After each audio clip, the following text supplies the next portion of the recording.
محرم کا ہے اشارہ شان رمضان، آقا کی محبت کا نظارہ شان رمضان، دنیا کے غریبوں کا سہارا شان رمضان۔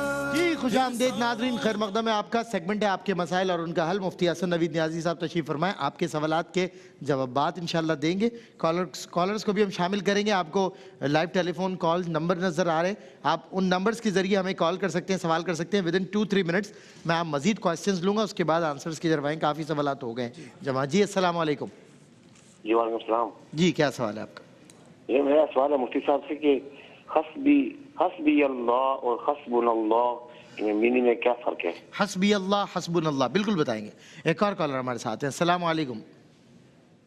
السلام علیکم۔ جوابات کی طرف آ جاتے ہیں، مفتی صاحب ذرا مائک قریب کیجیے گا اپنا۔ جی بسم اللہ الرحمن الرحیم، صلی اللہ علیہ حبیب محمد وعلیہ آلہ وصحبہ بارک وسلم۔ یہ ایک بہن نے سوال پوچھا کہ میرے شوہر تیز غصے والے ہیں، بات بات پر کہتے ہیں کہ خلا لے لو، تو میں کیا کروں؟ پہلی بات تو یہ ہے کہ جو شوہر ہیں ان سے ہم کہیں گے کہ وہ ایسا نہ کریں، گھر کا ماحول اچھا رکھنا چاہیے، اس طرح بات بات پہ نہیں کہنا چاہیے، خلا یا طلاق کی بات زبان پہ نہیں لانی چاہیے، پیار محبت سے آپس میں رہنا چاہیے۔ اور دوسرا بہن سے بھی ہم یہ کہیں گے کہ جب انہیں پتہ ہے کہ شوہر غصہ کرتے ہیں تو پھر وہ ایسے کام سے بچیں کہ جس سے شوہر کو کھائی نہ کھائی غصہ آتا ہو، تو گھر کے ماحول کو بنا کر رکھیں۔ بہرحال طلاق یا خلا کی طرف جانے کی اجازت اس طرح نہیں ہے، بے اذن شرعی طلاق یا خلا کی بات نہیں کرنی چاہیے۔ بالکل ٹھیک ہے۔ دوسرا جو ہے وہ بہن نے سوال پوچھا کہ پڑوسی کو افطاری بھیجی تھی لیکن انہوں نے ناراضی کی وجہ سے واپس کر دیا ہے، تو اب کیا کریں؟ دیکھیں اگر انہوں نے ناراضی کی وجہ سے واپس کی ہے تو ان کو واپس نہیں کرنی چاہیے تھی، اچھی بات نہیں ہے یہ۔ لیکن جب آپ کو پتہ ہے کہ وہ اس حد تک ناراض ہیں کہ انہوں نے آپ کی افطاری کا سامان تک واپس بھیج دیا، تو آپ ناراضی کا سبب دور کر لیں۔ جیسا کہ آپ نے کہا کہ گٹر جو ہے وہ بھرا ہوا تھا، تو آپ وہ ناراضی کا سبب دور کر لیں، ان سے معذرت کر لیں، اور جو ہے وہ معذرت کرنے سے یا معافی مانگ لینے سے بندہ چھوٹا نہیں ہو جاتا، اس سے بندے کی عزت بڑھتی ہی ہے اور معاشرے کے اندر بھی جو ہے وہ امن و آشتی کو فروغ ملتا ہے اس سے۔ بالکل ٹھیک۔ پھر جو ہے وہ ایک بہن نے سوال پوچھا کہ اعتکاف میں کب سے بیٹھا جاتا ہے، 20 روزے کو بیٹھیں گے یا جو ہے وہ 19 روزے کو بیٹھیں گے؟ اعتکاف کا آغاز ہوتا ہے 20 روزے کے غروب آفتاب کے بعد، تو 20ویں روزے کو غروب آفتاب سے پہلے معتکف کو اپنی جائے اعتکاف میں بیٹھ جانا چاہیے۔ مرد ہے تو مسجد کے اندر اور عورت ہے تو مسجد بیت کے اندر۔ خاتون کے لیے جو اعتکاف کی جگہ ہے وہ مسجد بیت ہے، یعنی گھر کے اندر ایک ایسی جگہ مختص کرنا جس میں وہ نماز پڑھتی ہوں، اس حصے کو اعتکاف کے لیے مختص کرنا ضروری ہوتا ہے، اسے مسجد بیت کہا جاتا ہے۔ تو 20ویں روزے کو غروب آفتاب سے پہلے اس حصے کے اندر بیٹھ جائیں، آپ کے اعتکاف کا آغاز ہو جائے گا۔ چاہے اب 30 دن ہو 29 دن ہو، وہ آپ کا سنت موقع اعتکافی شمار ہوگا۔ پھر جو ہے وہ ایک بھائی نے سوال پوچھا کہ تیمم کیسے کیا جاتا ہے اور استنجا اس میں شامل ہے یا نہیں ہے؟ تیمم کا انتہائی آسان طریقہ ہے، جب پانی پر قدرت نہ ہو اور تیمم کرنا جس صورت میں جائز ہوتا ہے، اس وقت طریقہ یہ ہے کہ آپ نے نیت کرنی ہے تیمم کی، اور نیت کرنے کے بعد آپ نے دونوں ہاتھ زمین پہ مٹی پہ مارنے ہیں یا کوئی ایسی چیز جو زمین کی جنس میں سے ہو، اس پہ مار کے ہاتھ جھاڑ لیں، دونوں ہاتھ ایک مرتبہ چہرے پر پھیر لیں پورے، اس کے بعد پھر دوبارہ ہاتھ ماریں، ہاتھ مارنے کے بعد پھر اگر مٹی لگی ہے تو جھاڑ لیں، مٹی نہیں لگی تو جھاڑنے کی حاجت بھی نہیں ہے۔ پہلے جو ہے وہ دائیں ہاتھ پر پھیر لیں پورا ہاتھ بازو سمیت، اور انگلیوں کا خلال بھی کرنا ہے، پھر جو ہے بائیں بازو پر پھیر لیں ہاتھوں کی انگلیوں سمیت اور خلال بھی کرنا ہے۔ اس کے اندر پاؤں دھونا نہیں ہے، جیسے وضو کے اندر پاؤں دھوئے جاتے ہیں، تیمم میں پاؤں کا مسح نہیں ہوتا، تیمم میں سر کا مسح بھی نہیں ہے، پاؤں کا مسح بھی نہیں ہے، تیمم میں صرف چہرے کا مسح ہے اور ہاتھوں اور کونیوں کا مسح ہے۔ یہ اگر آپ نے نیت کے ساتھ کر لیا ہے تو آپ کا تیمم ادا ہو گیا ہے۔ بالکل ٹھیک۔ اور جہاں تک استنجے کی بات ہے تو استنجے کا براہ راست وضو یا تیمم کے ساتھ تعلق نہیں ہے، لیکن ویسے اگر آپ وضو سے پہلے، لوگوں کی عادت ہوتی ہے عام طور پر استنجا کرتے ہیں، تو ٹھیک ہے، آپ وضو سے پہلے کرنا چاہیں تیمم سے پہلے کرنا چاہیں کر سکتے ہیں۔ لیکن یہ کوئی جو بعض لوگ یہ سمجھتے ہیں نا کہ شاید وضو سے پہلے جب تک استنجا نہ کیا جائے وضو ہوتا ہی نہیں ہے، تو یہ درست نہیں ہے، ایسا نہیں ہے کہ وضو یا تیمم کا براہ راست استنجے سے تعلق نہیں ہے۔ ایک کالر کو شامل کر رہا ہوں، السلام علیکم۔ جی جی کیا سوال؟ کیا سوال ہے آپ؟ بھائی میں سدرا سہیل بات کر رہی ہوں۔ جی کیا سوال بہن؟ کہ نماز میاں نہ کہے پڑھو تو نماز ہو جاتی ہے؟ نہیں، کیا مطلب؟ میاں نہ کہے نماز پڑھ، میاں منع کرتا ہے نماز پڑھنے سے؟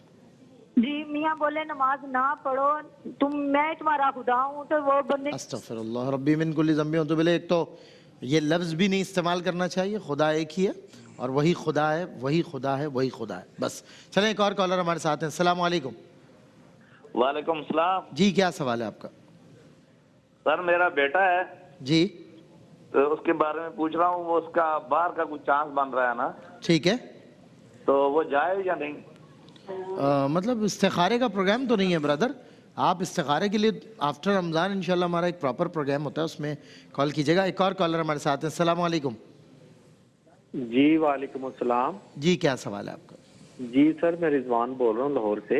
رضوان بھائی میں پہلے میں نے نا قسم کے بارے میں آپ سے مسئلہ پوچھا تھا. جی جی. تو بات یہ ہے کرنے کی کہ اگر کسی کو یہ کہا جائے نا کہ آپ قسم اٹھائیں اپنے ایمان کی اور قرآن کی، جی جی، کہ آپ سے یہ ظلم ہوا ہے یا برداشت وہ تشدد ہوا ہے، اور وہ کہے ہاں جی میں اپنے ایمان کی قسم اٹھاتا ہوں کہ اگر سچ بولوں جھوٹ بولوں تو میرا ایمان چلا جائے، تو بعد میں پھر ثابت ہو جائے کہ جی وہ ایسا نہیں ہوا تو جھوٹی قسم ثابت ہو جائے تو اس کا کیا کفارہ ہے؟ کیا ایمان باطل ہو گیا، ضائع ہو گیا؟ ویسے اس کا جواب نا تفصیل سے دیا تھا، مجھے اچھی طرح یاد ہے مفتی محمد صلی اللہ زمزری صاحب نے، لیکن آج مفتی حسن نوید نیازی صاحب بھی دے دیں گے آپ کے سوال کا جواب.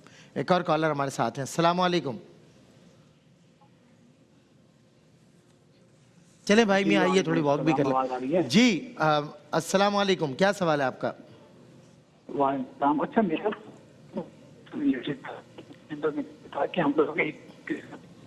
اب کی آواز نہیں آ رہی، میرا خیال وہ نیٹ ورک ایشو ہے، لائن میں مسئلہ آ رہا ہے. چلے کوئی بات نہیں. ایک اور کالر ہے ہمارے ساتھ، انہیں شامل کرتے ہیں. السلام علیکم. السلام علیکم. وعلیکم السلام. جی کیا سوال ہے آپ کا؟ وعلیکم السلام. جی خاتون کیا سوال ہے آپ کا؟ اوہو لائن ڈراپ ہو گئی. چلیں ایک اور کالر ہے ہمارے ساتھ. السلام علیکم. وعلیکم السلام. جناب کیا سوال ہے آپ کا؟ سر جی میں نے یہ کہنا ہے کہ مجھے سر چھوٹی چھوٹی بات پہ غصہ بہت زیادہ آتا ہے سر، اس کے لیے مجھے کیا کرنا ہے؟ اوہو غصے والے بھائی. چلے کوئی بات نہیں، سوالات کافی جمع ہو گئے ہیں مفتی صاحب، وقت ہمارے پاس بہت شارٹ ہے، آپ جوابات دے دیں، 4 منٹ کا ٹائم ہے. ایک بھائی نے یہ سوال پوچھا کہ 15-16 سال سے میرا رمضان جب بھی آتا ہے تو مجھے ایسا لگتا ہے میرا روزہ ٹوٹ گیا ہے، کپڑے خراب ہو گئے ہیں، یعنی مجھے وسوسے آتے ہیں، تو میں کیا کروں؟ تو پیارے بھائی اگر آپ نے کوئی ایسی چیز نہیں کھائی یا نہیں پی جو روزہ توڑنے کا سبب بنتی ہے تو یہ آپ کا وسوسہ ہے، اس کو جھٹک دیں. ایسی جب خواہ مخواہ آپ کو خیال آ رہے ہیں کپڑے خراب ہو گئے ہیں اور حقیقت میں خراب نہیں ہو تو یہ آپ کے وسوسے ہیں.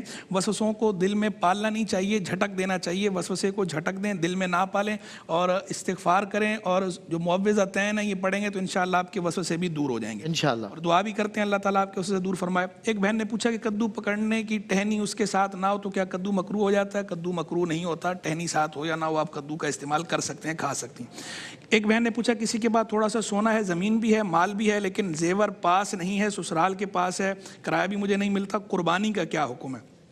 اگر آپ جو ہے وہ قربانی کے اعتبار سے صاحب نصاب بنتی ہیں تو قربانی ہوگی، قربانی کے اعتبار سے صاحب نصاب نہیں بنتی تو قربانی آپ پر لازم نہیں. بالکل ٹھیک. اور رہ گیا ایک بھائی نے پوچھا کہ گھٹنوں میں درد رہتا ہے، ٹانگوں میں درد رہتا ہے، کوئی وظیفہ بتا دیں. آپ یا سلام یا اللہ 500 مرتبہ یا سلام یا اللہ کو ورد میں رکھیں، ولاخ دروشی پڑھا کریں، انشاءاللہ ٹھیک ہو جائے گا.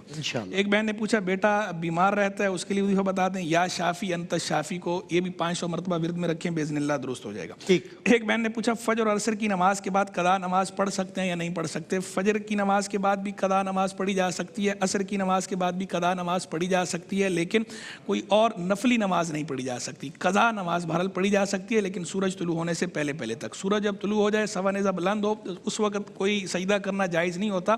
جب سورج طلوع ہو تو کم از کم 20 منٹ انتظار کر لیں، اس وقت قضا نماز نہ پڑھیں، باقی اس سے پہلے فجر کی نماز کے بعد قضا نماز پڑھی جا سکتی ہے. ایک جو ہے وہ بہن نے پوچھا کہ بھائی نے پوچھا تھا کہ میں معذور ہوں، پاؤں سے واش روم میں بیٹھ کر جاتا ہوں، کبھی کبھی واش روم میں نمی ہو جاتی ہے، کپڑے پہ ہلکی سی تراوٹ آ جاتی ہے، تو کیا حکم ہے؟ عام طور پر گھروں میں جو ہمارے واش روم یوز ہوتے ہیں تو وہ دھلتے ہیں. نجاست جو ہے وہ جو فلش ہے یا کموڈ ہے وہ تو ویسی اسی وقت چلی جاتی ہے، نجاست اوپر ہوتی بھی نہیں ہے.